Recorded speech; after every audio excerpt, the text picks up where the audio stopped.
ప్రస్తుతం నాతో టీడీపీ నాయకులు ఏఎస్ రావు గారు కూడా ఉన్నారు. ఏఎస్ రావు గారు, ఒకవేళ నిజంగానే స్థానిక ఎన్నికల్లో జనసేన ఇండిపెండెంట్ గా అంటే ఇతరులతో పొత్తులు పెట్టుకోకుండా ముందుకు వెళ్లే ప్లాన్ వేస్తుంది అంటే మీరు దాన్ని సమర్థిస్తారా? ఎందుకంటే టీడీపీ సంబంధించినటువంటి సీట్లు లాస్ అయ్యే అవకాశం కూడా ఉంది ఈ నేపథ్యంలో.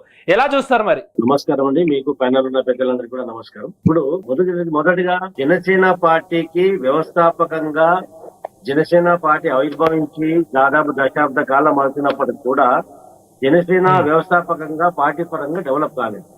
నియోజకవర్గాల్లో కానివ్వండి, ఈవెన్ మండలాల లెవెల్లో కూడా కానివ్వండి, జనసేన పార్టీ అంతా డెవలప్ కాలేదు. వ్యవస్థాపకంగా పవన్ కళ్యాణ్ గారు దాంట్లో ఫెయిల్ అయ్యారు. కాకపోతే గత ఎన్నికల్లో, లాస్ట్ టైం ఎన్నికల్లో కూడా ఆయన పోటీ చేయలేకపోయారు. పోటీ చేసినా గానీ 2 సీట్లలో పోటీ చేసిన 2లో ఓడిపోవడం జరిగింది.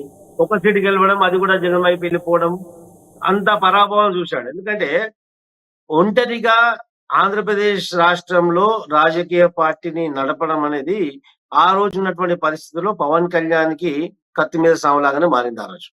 కాకపోతే అదేమైంది, చంద్రబాబు నాయుడు గారిని అక్రమ అరెస్ట్ చేయడము, చంద్రబాబు నాయుడు గారు జైల్లో ఉండడము, ఒకవేళ చంద్రబాబు నాయుడు గారు కూడా తెలుగుదేశం పార్టీకి కూడా ఒక జాతీయ పార్టీ యొక్క అండ అవసరం ఉండే. ఎందుకంటే అప్పటికి బీజేపీతో ఉన్నటువంటి తెలుగుదేశం పార్టీ బీజేపీకి ఉన్నటువంటి సంబంధాలు మొత్తం పూర్తిగా తెగిపోవడము, అనేక డిస్టర్బెన్స్ క్రియేట్ కావడం అని జరిగింది. అందుకని చెప్పేసి ఆ టైంలో జనసేన పవన్ కళ్యాణ్ గారు జైల్లో ఉన్నప్పుడు చంద్రబాబు నాయుడు గారితో ములాఖాత్ చేసి, మనం ఇద్దరం కలిసి ఉంటే జగన్ ని మనం ఓడించవచ్చు, జగన్ ఎదుర్కోవడానికి ఈజీగా అవుతుంది, ఇద్దరము ఒంటరిగా ఉండడం.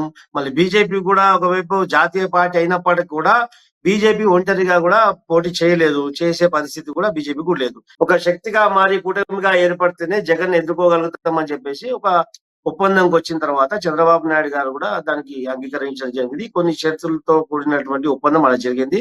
అదే తీసుకెళ్లి బీజేపీని పవన్ కళ్యాణ్ గారు ఒప్పించారు.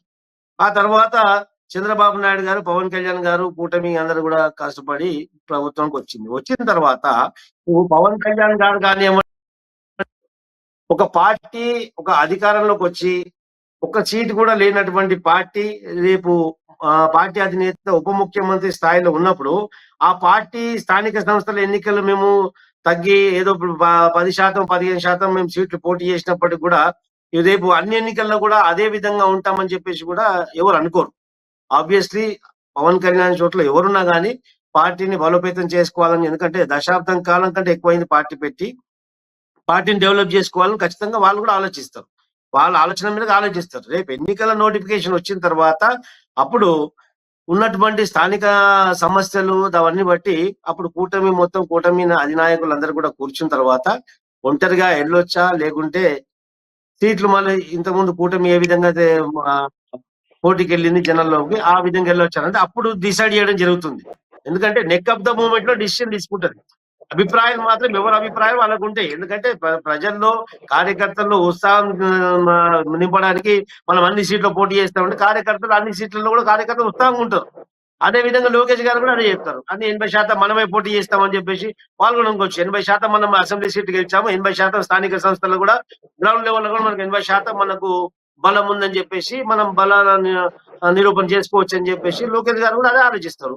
అదే వైపు బీజేపీ కూడా అదే ఆలోచిస్తుంది. ఇది ఏంటంటే ఆన్ టేబుల్ కూర్చున్నప్పుడు అప్పుడు ఎన్నికల టైం నోటిఫికేషన్ వచ్చిన తర్వాత అప్పుడు లాస్ట్ గా బీఫామ్లు పంచే టైంకి ఇది పొత్తులని నిర్ణయం జరుగుతుంది.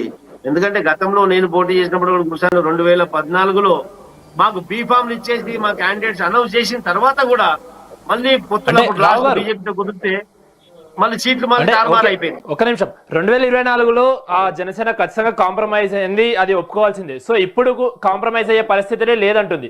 సో టీడీపీ తగ్గడానికి సిద్ధంగా ఉందా, అది ప్రశ్న.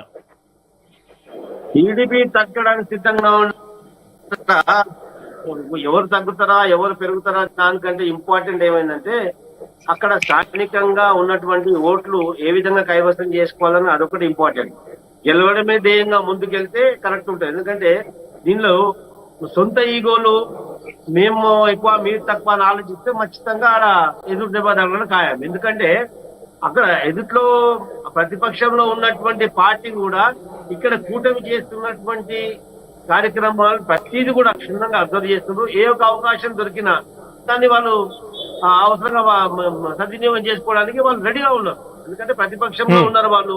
అధికార పక్షం ఏం తప్పు చేసిన, ఎందుకంటే అధికార పక్షం ఒక్క పార్టీ కాదు, 3 పార్టీలు. 3 వర్సెస్ 1 అని ఉంది. 3:1 లాగా నడుస్తుంది అక్కడ.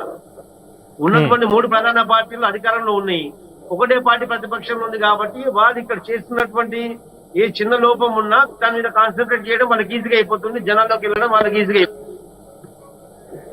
సో దాంట్లో స్థానికంగా ప్రజల్లో ఇవన్నీ సమస్యలు తీసుకెళ్లడంలో వాళ్ళు ఇదవుతారు. కాబట్టి ఖచ్చితంగా ఒక సమన్వయం తోటి సీట్లు పంపిణీ జరిగి కార్యకర్తల్లో ఒక సమన్వయం తోటి మా ప్రజల్లోకి వెళ్తే అది మంచిగా ఉంటది. కానీ ఇక్కడ పరిస్థితులు కొంచెం డిఫరెంట్ గా ఉన్నాయి.